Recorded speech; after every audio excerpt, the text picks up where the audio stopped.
Hey everybody, this is Ramon Ray, founder of Smart Hustle Media at smarthustle.com. Thanks for joining me for another exciting podcast, video interview, discussion, blog post, article, depending on how you're consuming this content today. If you hear the sound of my voice, feel free to give a little uptick or whatever they do, a star, say you like it in some way, shape, or form, comment on it. If you don't like something, whisper, tell me quietly, DM me.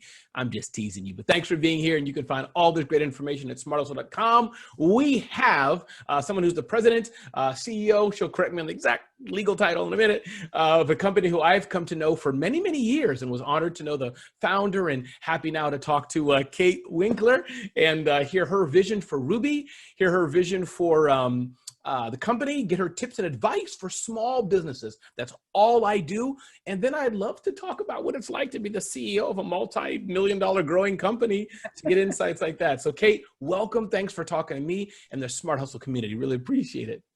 Ramon, thank you so much for having me. And I have to tell you, your enthusiasm is infectious. So really appreciate being on your show today. I appreciate that. Very few times I work with some companies and I said, I can, at a funeral or something, you kind of mellow down. But, I've said, listen, if you guys can't laugh a bit or are not serious, I need to recommend you to some other speakers, like maybe Simon Sinek. He's a little more serious than me, but but thanks, Kate. Good to have you. So, Kate, I read the bottom of your bio, as you had some publicity around your appointment here, and soccer, hiking, mountain climbing. I think I read, I saw something with tens of thousands. She scaled the moon, something like that. But tell us a little bit about you personally, Kate, who you are, what you enjoy doing. You seem to be very active, physically, CEO. Tell me about that.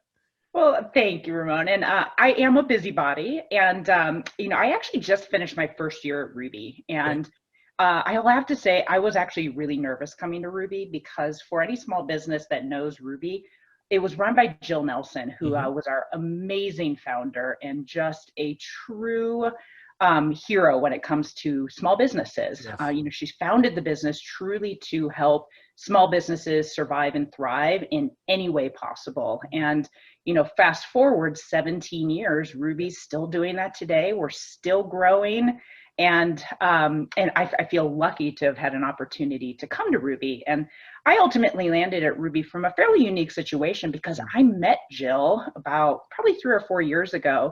And it was right after she was in that phase of growth going, gosh, we're getting so big now. I might need some extra hands around the table to help me. And a lot of small businesses go through this rapid growth phase and say, I need some other adults at the table to figure out, what do you do next? And I was actually working as part of my career. I spent 10 years in investment banking, which all I did was help small businesses grow, get the funding to grow, look at business plans.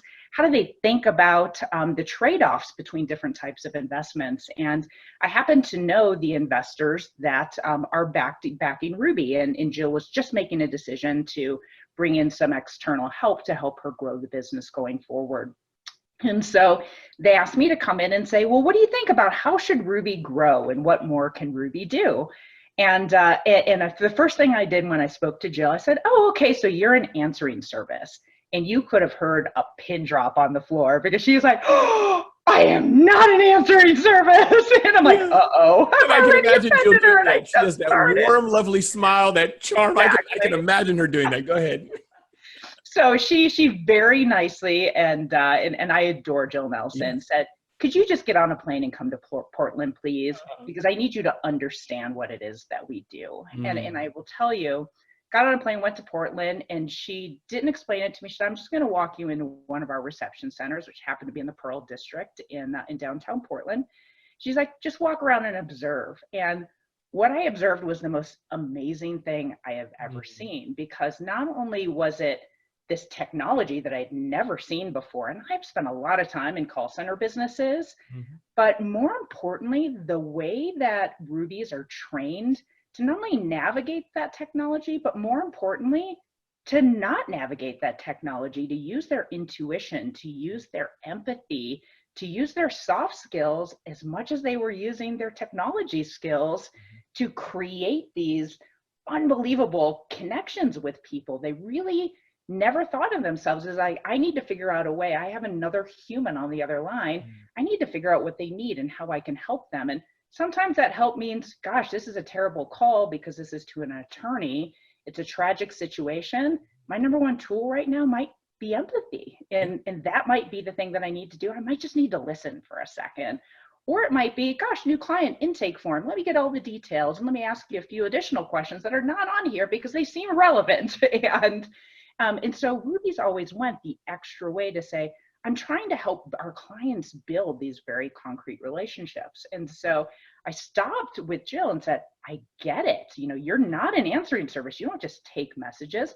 You do about 100 different things on behalf of your clients, and you empower your employees to do that.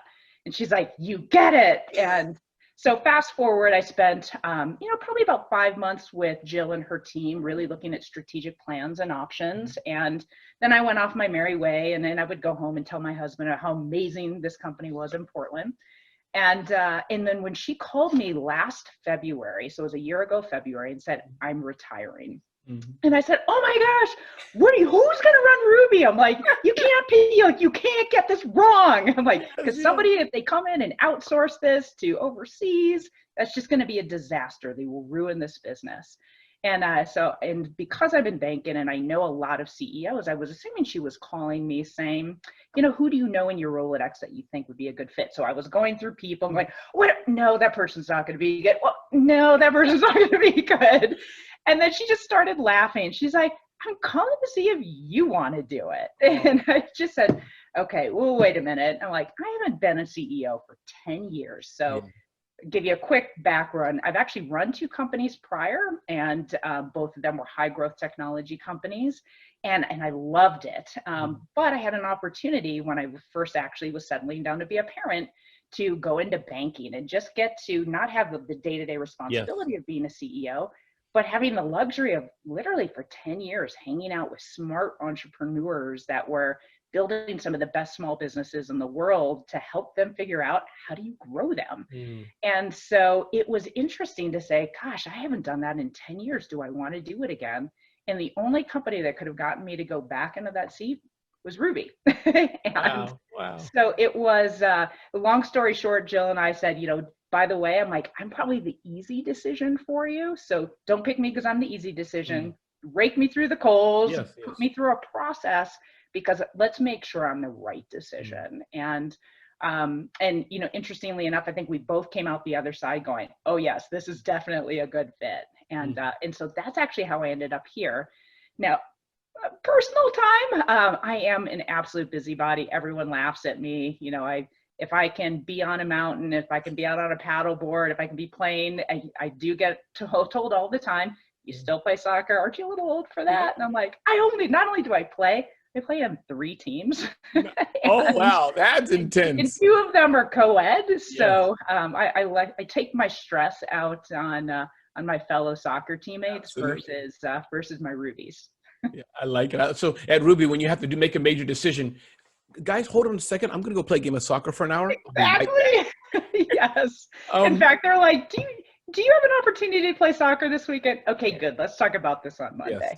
Yes. Getting a new CEO, Kate, to shepherd your company, as you've said, Ruby's grown and done so many great things as well. Jill has done a fabulous job on her team. What can we learn from that? Let's say I'm looking for a partner for my business, and if the example's not the same, push back. But I'm looking for a partner for my business. I'm looking for a new marketing manager. A decision like that we make as small business owners. I'm looking for something new that's tantamount. Anything that you learned or went through that was helpful for you to either say, you know what, this partner that I'm thinking is not right for my business, or that's the perfect person, because it's risky. There's money and Kate's now in charge of other people's lives, and she's not going to do it just like Jill. But Jill always had green balloons every Monday. Kate may not want green balloons every Monday now. She may want pink bears on Friday, which is okay. So if you get what I'm asking, what's your advice to us with picking someone senior to work with or replace or whatever it is? What did you learn, and what can we learn from that? That is a phenomenal question, because I probably face a really similar situation, because Jill was the entrepreneur and the founder, and Ruby was her baby. And as you think about hiring people, and particularly as you think about hiring smart people that want to come in and put their own thumbprint on a business, it's a hard balance because one, as entrepreneurs, naturally, as we all are, we want to protect what we've built. Right. And because we're so invested in our business, every dollar comes out of our pocket. So it's a very risk associated decision that we're making. And so we have a tendency to potentially be more emotional than trying to take a step back and saying, okay, how do I actually look at my skills versus this other person's skills? And if they're synergistic and there's opportunities to grow and expand, fantastic. We should always look at hiring as an opportunity to build more skill sets around ourselves. So then it becomes a question of communication. And, think about even marriage. This is the same thing when I talk to my husband going, okay, we're clearly missing each other right now. I'm on 26 years, so yeah. Exactly. And every time we look back and going, how did we miss each other? It's communication, because it's always that first step. One of us took that first step and we made an assumption, we made an accusation, we did something in that first step of communication that wasn't, and that didn't allow to have an open and honest conversation. So you can work with anyone if you're willing to have an open and honest conversation. And I'll give you an example, because when I went into Ruby, not only did I have massive shoes to fill in Jill Nelson's shoes, but this was a business that was run in a very particular way for 17 years straight. And I was the new person, and let alone when all of a sudden you say too, and by the way, she was a banker, that's also just scary in and of itself. There was a moment of everyone just assumed I was going to come in and make a bunch of change. So I just came in and said, can we just talk for a minute? Let's talk about what are the things that you love about Ruby. Tell me a little bit about the things that that frustrate you every day, because all of us have things that frustrate us every day. And let's just put all of that on the table and have an honest conversation about where is the business today? And are there things that we can do better? And are there things that are absolutely sacred? And let's look at them with the same open eyes. And you have to be willing to allow that open conversation to happen to be able to actually ensure that you're both walking in the same direction on day one. And so what I found is that the biggest fear was, are we all of a sudden not going to become a purpose-driven organization? Because the one thing that is absolutely spectacular about Ruby is 100% of the employees know that our vision, our mission, our purpose is to help small businesses survive and thrive 100 different ways. And we do that through these very meaningful human connections. We are a human business. And so their fear was, oh my gosh, this is a technology CEO that's been a banker. Is she going to bring AI in here and ruin this business? I said, you know what? That's a great question. Let's have this conversation, because no. And so I found for me, my first step coming in was I needed to go through a process to get everyone in the entire company to recommit to purpose, vision, and mission.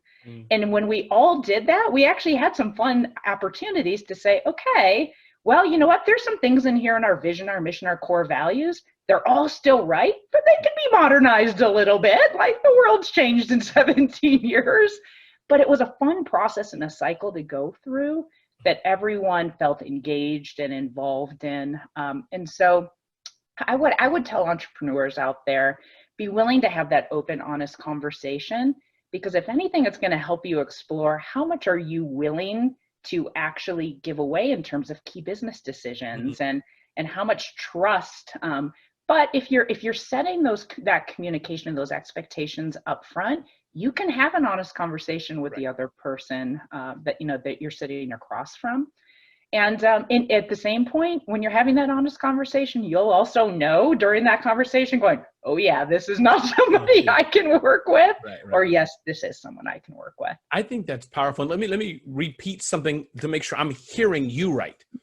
Is it fair to say if you were brought in at Microsoft or Amazon or et cetera, and I'm pretending now, it was all about, not that you guys are not efficient, but efficient differently, efficiency, the bots. You'd have no problem telling Ruby people who are going to be hearing this, all 600, 700,000 of you probably going to be fired within the next 2 years because we are going AI, because that's the DNA of, I'm making it up, an Amazon, a Microsoft, and Intel. That's what they're doing. But so I'm hearing you right, the mission, the core of Ruby human driven, and that's what you're agreeing on, that's what you plan to do, human. Yes. Having possibly more humans or doing it smarter way. Is that a fair to say that you're not saying not AI, but that's not how we're using it for this part of our business? Is that?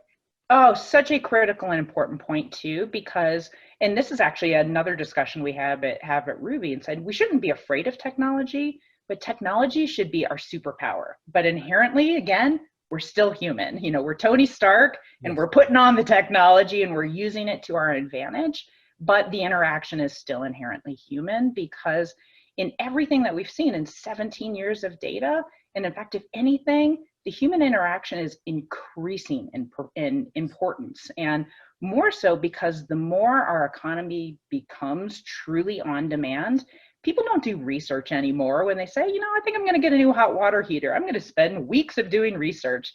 Nope. They wait till their hot water heater breaks. They call. It's an emergency. You got 30 minutes to close that piece of business. So it's, it's just the nature of our changing environment as well. And so when we're ready to transact, we want to talk to a human. Right. I love it. And help me unpack this question. Sometimes, Kate, I ask questions, but the question I want to ask is up here in my brain, or the tip. I can't find it. So I need smart people like you to, I'm interviewing you, but they have to help me unpack my own question. Yeah. But I'm curious, when I think of somebody like Marcus Lemonis, he comes in as a he's going to companies that are wrecked, and he does wholesale changes.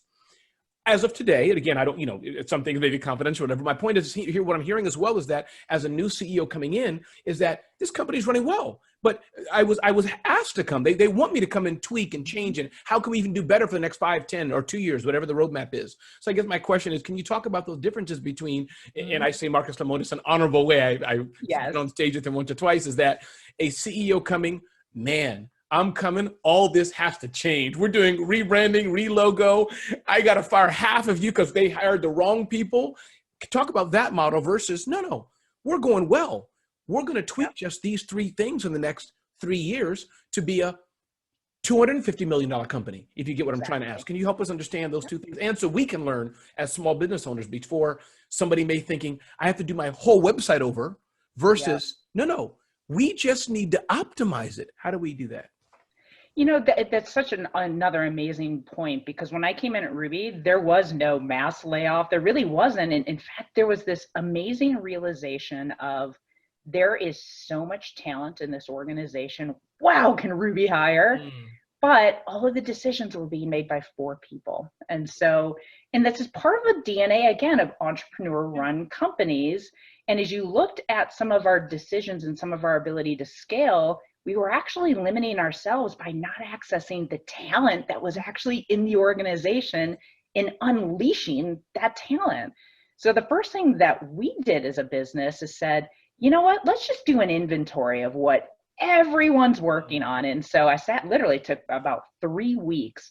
I interviewed every single one of our director level folks. It was about 40 or so people, and said, just tell me what you're working on, and do me a favor, answer the question of what's the one thing you love about your job, and tell me the one thing that you hate about your job. And so got all of that down, and it got literally, after talking to 40 people, we were working on 1,183 individual tasks, and none of them were coordinated. And the interesting thing about it is maybe 50% of them were things that we should have been working on, going, absolutely, I see the purpose. But 50% of them were, oh, well, I started this, so I may as well finish it because I started it. Going, yeah, but I don't think that's a good use of your time. But let's talk about the other 50% of the things over here that we should be doing that we could replace that time with. And when you start to engage that conversation, going, oh, so just because I started doesn't mean I have to finish it? Like, no, because if it's no longer, the world changes fast. Right. And so we need to be more nimble. We need to be willing to learn from our mistakes and say, you know what, I tried this, but it didn't work. And so let's just set it aside and pick up the next opportunity, because there's nothing but opportunity in front of us, particularly as quickly as the world is evolving right now. And so we got to a point and said, we need actually more communication and collaboration, and we need more empowerment. But it wasn't, we needed to go a different direction. We needed a different vision. We needed a different mission. And within a 3-month period of time, we were really able to empower our extended leadership team. Mm. And my only rule was, I don't want anybody on my executive team. None of you get to make decisions anymore. You're done. And I'm like, our job is to remove blockage, and our job is to make sure we're all running in the same direction. So, and because unfortunately what we found is everyone was generally running in the same direction because Ruby has a very strong purpose and vision and mission. But, if you're a little off this way over time, that gets to be a pretty wide gap. So really all the things that we were tremendously focused on initially was communication and empowerment. And why I think that is so important is when you look at what happened when a COVID arrived, had we not started cross-team collaboration, project-based activities, and really building these tight, cohesive teams across different departments, because COVID arrived and we said, we have no plan to be a work from home business, and we can't operate in a call center, and this is a disaster. And we immediately had 100 people throw their hands up and said, I'm in. What do we need to do? Let's get in a room. Let's start planning this. We can quickly throw these servers in the cloud. We can get ourselves protected in secure environments. We'll spin up 25 more VPNs. We'll put our finance team, because they're not really doing IT. They'll be on distribution of equipment and getting everyone home. And in 11 days, we got 650 people distributed to a home environment. Wow. And Ruby went virtual in 11 days. And if you would have told us like, right when this came up, could we have done that? Nope. And again, it just comes back to communication, collaboration, and empowerment. And a willingness to be vulnerable, going, yeah, okay, I'm stuck. Can somebody help me? Because it's actually okay to be vulnerable. No, for sure. And Kate, I want to respect your time. I know it's 4 to the minute. Do you have a hard stop right now? If you do, no problem. I'm good. I'm actually good. Maybe 15 or so minutes, I ask. Perfect. I could write a whole book with you, I feel. I just have too many questions. I'm curious as well, Kate, the other thing is that regarding to the fast, who helps you, Kate? Because it's coming in, there's a lot to do. Like when you have these 40 questions and things, I don't need a name, but meaning, is that you at this season, Ramon, pretty much for me, I had to do it all in writing notes, or do you have a team? If you get my question, I'm just saying, who helps you, especially not running the company? I think that's a different phase in my opinion, but you correct me. But I mean, in the transition, as you're exploring and all this, you're in a meeting with 50 people. Do you have an EA, maybe an executive assistant, or do you have 2 or 3 senior people that you had to talk to 3 months before you came? How does that work? Who helps Kate? So I don't actually have an assistant. I don't have an admin. I manage my own calendar. Everyone still laughs. I'm like, but at the end of the day, for me, and particularly in a business like Ruby, I needed to be accessible. And so anyone in the company that wants to talk to me, I do one-on-one office hours. I actually do them pretty much every other week. So you can put time on my calendar and I will meet with anyone, because the best way, particularly as businesses get large, the best way to stay in touch with what's the health and well-being of the organization is to talk to the organization. And so I actually spend probably more than 50% of my time communicating and collaborating with team members just across the board. So I have my executive team meetings, one-on-ones with my executive team. We have monthly extended leadership team meetings. I do one-on-ones with again, the entire employee population. And why that is critical, because if you were to go into Ruby right now, at least my belief is, and you said, hey, do you guys know how the business is doing in COVID? Anyone should be able to answer that question. And do they know, is it good? Is it bad? Is it ugly? They should be able to say, yeah, it's good here. It's ugly over here, but here's what we're doing about the ugly. And they all know, because I believe in the spirit of transparency, because if everyone needs me to make every decision in the company, we're screwed. You're right. Exactly. And so I want to empower everyone to be helpful. And again, we talk about the same situation with COVID, when that came up, and I said, does anyone now is a really good time, just because we did something one way, now's the time to say, I have a better way to do this. And the hands went up, and it was amazing. And so now, again, for me, it's just coordinating all of the enthusiasm and the desire to help, because Ruby, again, the power of purpose is Right. amazing. And Mm. so I feel like I'm the one that's kind of just, my job is chief Yes. cat herder, going, I love it. everyone, you're going this way. I'm And I'm like, hearing run. that, and I'm hearing that theme, Kate. It seems to me, again, we've just been talking, but it seems to me that you're the type of executive, or what you're doing for Ruby. Maybe every different things are different, but is that really that you see yourself as a facilitator? As you said, I don't It want to be is. the smartest person in the room, which we hear from And I'm not. business Yeah. business mantras overall. But it seems like your job is, as you said, it's a traffic cop in the middle. I'm just here to, okay, great, that's a great idea. You know what? Let's not do that this year. Let's put it here. Or you know what? Let's do that. It seems like your coordinator. That's your job that you're doing, is to inspire and coordinate the genius of these hundreds of people. Is that? It really is, Mm. because I have to tell you, the talent inside of Ruby Yeah. is stunning at Mm. every level, and the commitment and the passion. And man, I want to be the one that's not in the way. Sure. I want to harness all of that energy and all of that greatness, and I love it. really continue to actually ensure that it renders itself to our customers.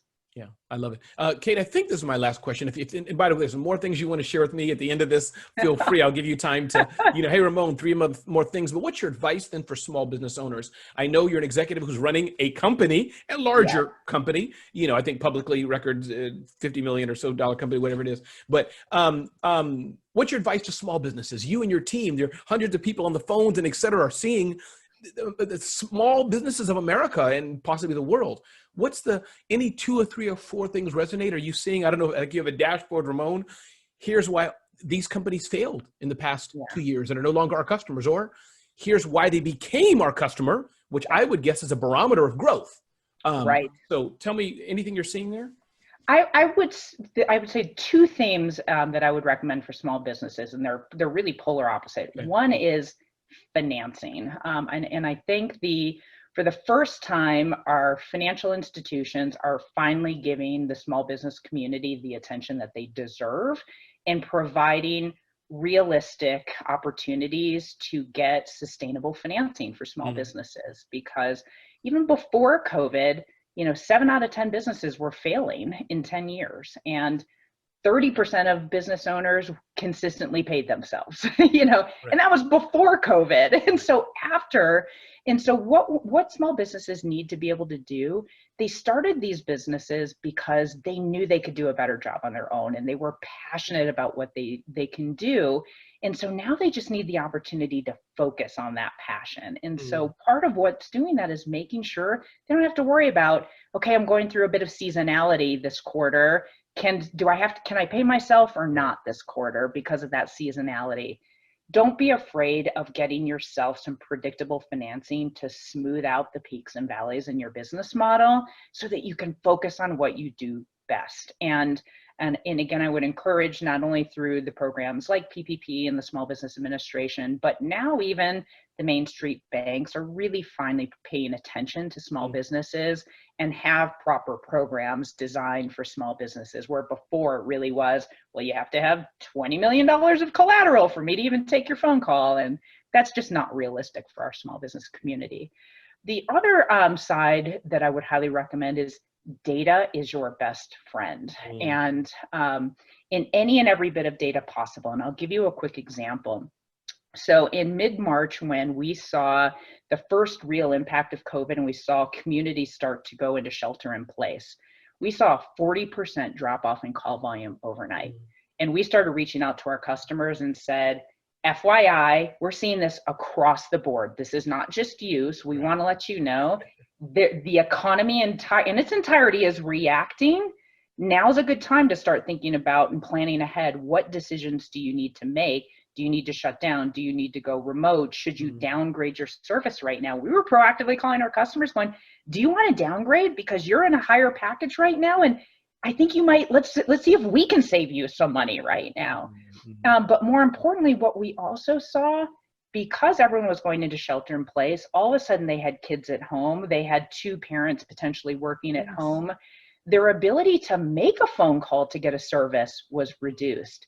Chat went through the roof. And all of a sudden we're looking at our small business customers 60% of them didn't even have a website. And we're like, oh my gosh, you're missing opportunities left and right. And have you thought about chat? And do you have a website? And can we give you this information? And let me tell you what we're seeing working for other clients. And so any way we possibly can, and that's part of the future vision for Ruby, we want to be the eyes and the ears for our customers across all channels of communication, so we can help them, a small business, really manage customer relationships regardless of where they're showing up. And so, and build those relationships through those different channels. And so, and again, in looking at and empowering our customers with that data so they can plan better. And another simple example there would be, very often a customer will just do something simple going, you know what, I really can't make payroll this month because I'm in that seasonality, but I'll just maybe cut my payroll 50%, but I'll do no marketing this month. And guess what? We see that, because we see you get 12 calls a day, 12 calls a day, 12 calls a day, 3 calls a day. We're going to call you and say, I think you did something that you might, something may have broken. And, but that's our job. That's what we want to do that for our customers as well. So I would encourage you, data doesn't lie. It's very factual, and you need to use it as again, almost a superpower to say, all right, this is an indicator that I've got to dig into something here and figure out what the source of the problem is. Wow. I'm going to do this. Data is powerful. I was going to do that before we ring a bell when people say moments of genius, and I would, but I don't do it 100 times because then it gets annoying. Kate Winkler, anything I didn't ask you today, or anything you wanted to touch on before we conclude this discussion? And I hope we talk again in a few months. We should have the. I would love to do that. So I would love to do that. I just want to say thank you to every one of our small businesses out there. You are the heart of our economy. You are 99% of all of our jobs, and we are committed to you. And if there's anything we can do, just call and ask. That's my job, is answering those calls and figuring out how we can help. I love it. And everybody, this has been Ramon Ray, founder of Smart Hustle Media at smarthustle.com. Another amazing interview. Big thanks to Kate, CEO of Ruby. And Kate, thanks to you and your team. And again, if you like this interview and more, just go to smarthustle.com. If you want, you can do smarthustle.com/podcast. But to make it easier, smarthustle.com. You'll find everything you need to know. Have an awesome day. And thank you for listening.